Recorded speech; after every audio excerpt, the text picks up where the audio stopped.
like every method that Ben Ferguson does. Scott Blum in the Mount Bachelor years. Haldor. Seth Hill's always fun to watch. Tom Gill is doing that huge backsider in the half pipe. Garrett Warnick. Peter Line doing that back one. That frontside air from Jake Welch. Hardingham jumping into the trees. Kurt Wastell's backside 360. Pat Moore. I was like, that's my superhero. Scotty Vine, double backflip, 1-footer. Travis Rice jumping over the spine at Breckenridge. Ulrich's backside triple rodeo 16. For me personally, the #1 individual that really represents what Superpark is about was a kid named Shalom Miller. You know, there weren't a lot of zeros on his paycheck and there weren't a lot of stickers on his snowboard, but there was a lot of heart in the kid. I think my favorite session that I had during my whole Superpark history was at Mammoth. It was the lunatic jump. It was myself, him, Lonnie Kalk, and Jorn Linus was in there. Lonnie was just clacking off every trick, and Chili was kind of doing the same thing, just charging. And it was fucking amazing. They would just rifle through like every trick, sick as fuck, going well over 100 feet, like in the zone, and watching them vibe was super special. For Shalom, Superpark was like his event. He would come every year and just kill it. We miss him a lot. He was really good at getting sessions started, so Shalom's a big part in the Superpark legacy.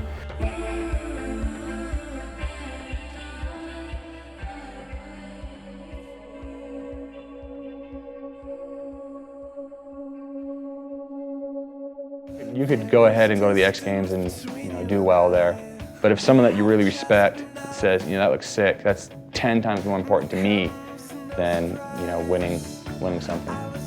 Although I would like it if they gave me a $10,000 check after they said that, then it'd be really sweet, but it's not really happening so much these days.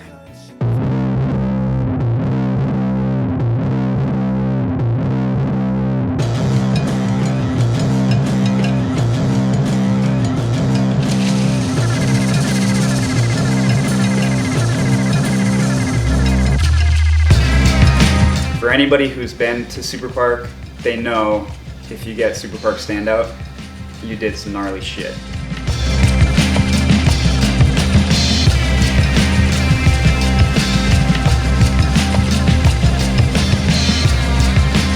What sticks out to me was the first time I saw the images of Berserker.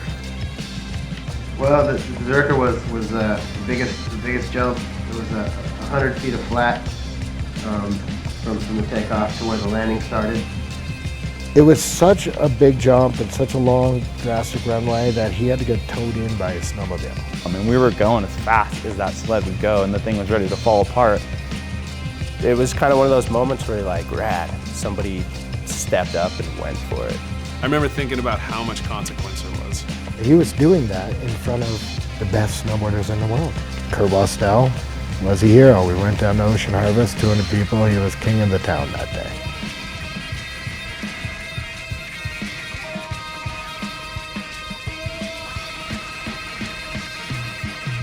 When I was coming up, there's a massive progression in snowboarding. It was the same era as like Igmar's giant backside air in Sweden, and then the Berserker happened, and the whole everything was bigger and bigger, and snowboarding evolved so fast, and there's only so many people who could keep up and keep pushing it.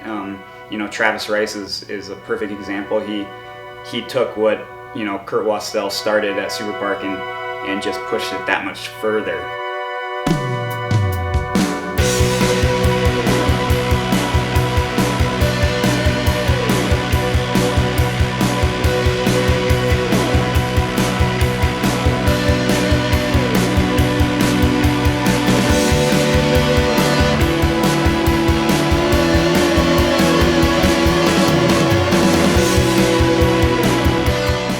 My first year at Superpark, I didn't have an invite.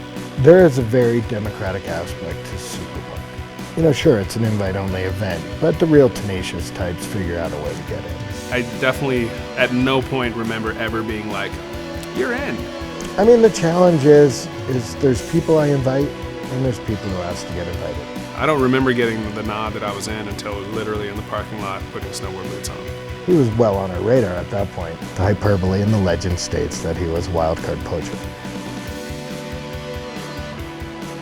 At that point in my life, the snowboard publication was literally a scripture. You know, seeing like what had been in print, my mind was blown that week. It was such a dream setup, and the only people that were riding were the best in the world. There was two hips. There was a right-hand hip and a left-hand hip. I was lucky enough to get a tap on the shoulder on the last day, and I got invited up to go do this sunset shoot. At a certain point, it was just kind of a Hail Mary. I don't know, I finally just sacked up and dropped in and kind of gave it everything I had on the compression. And Check the big old backside rodeo from end to end on that thing. It all of a sudden everybody's like, whoa, whoa. Somebody went end to end on that thing. There's not a lot of words that describe watching that trick go down because his jaw hits the ground, and of course with Travis, it's just a complete nut job. And immediately, 50 cameras pointed in his direction. I just remember riding away from that. First ever real, just like crazy achievement, something that was so kind of mind over matter. I was like one of the best events of my life because of the way it all ended. And he went from unknown to Superpark Standout in the course of like 4 days. We knew what Travis could do, but now the world knew what Travis could do. And next thing you know, Justin Hosnick's like, hey, go up to Alaska with a camera. he approached me after Superpark and was like, hey man, do you want to try to film a part with us? And ended up getting the first part in the film, which was Transcendence. Yeah, that was a huge moment. And that was when it was realized that Superpark could take someone from unknown to super pro in a matter of a couple drops. It's pretty much a nobody, and that's kind of like pretty much how my career started.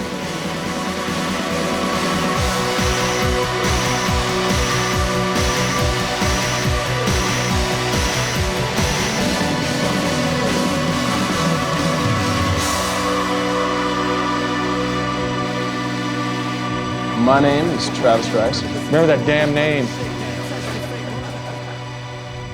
One of the coolest parts about Superpark is that you don't necessarily need a name to be a standout. And some of the best riders that we've all known have kind of made their name through Superpark.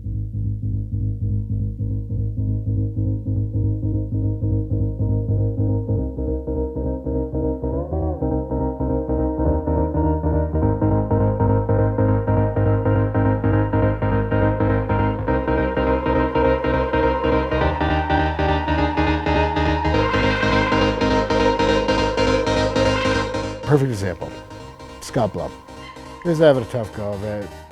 So he's like, listen, I hear you got a wall ride, I want to go up there and hand plan it. Dusty Cream's like, nobody's going to be able to do it. So I'm leaving. I got Blum coming up tomorrow, and he's real hungry because he's going to jail on Monday. Fuck everything. Bridges kind of, hey, look at this, you could do it like Sunday morning. It makes like my heart beat. There's always different stuff. If you just step back and like absorb Superpark, you kind of find where you fit in, I guess. Yeah, like Scott Blum's big inverts on those walls, the one where he had that covered in the Andrecht. That was sick, you know, it was pushing the envelope. It's more about just going out there and doing something different, getting weird, and not being afraid of taking that risk. I mean, there's a handful of some badass riders that show up to Superpark. And then there's those underdogs that just blow your mind that you've never seen. I mean, I'm gonna just go back to that Lake Louise trip when Pat Moore, you know, was riding. I was like, that's my superhero. Like, that kid's awesome. No questions asked. Drops in, hits our feature, doesn't complain about it, doesn't stare at it.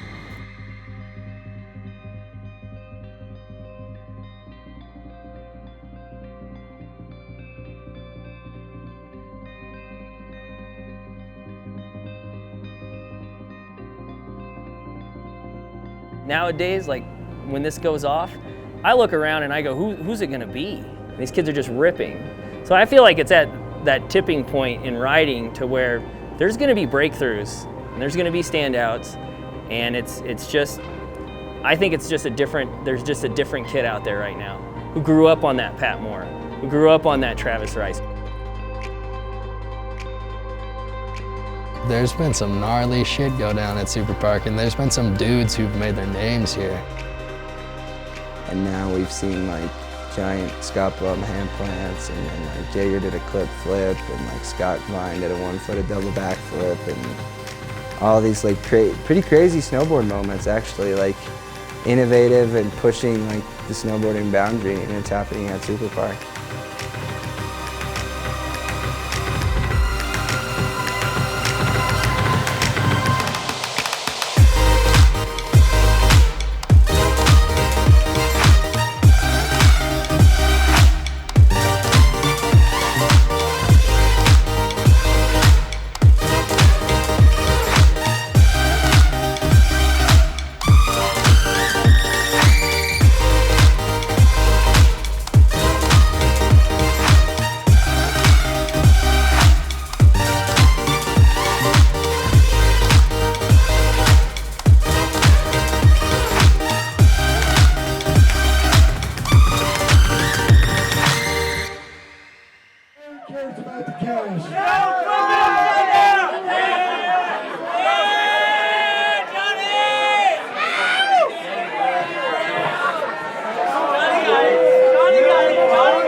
Hey everyone, I just wanted to say thank you all for coming out. We really appreciate being able to be a part of this event.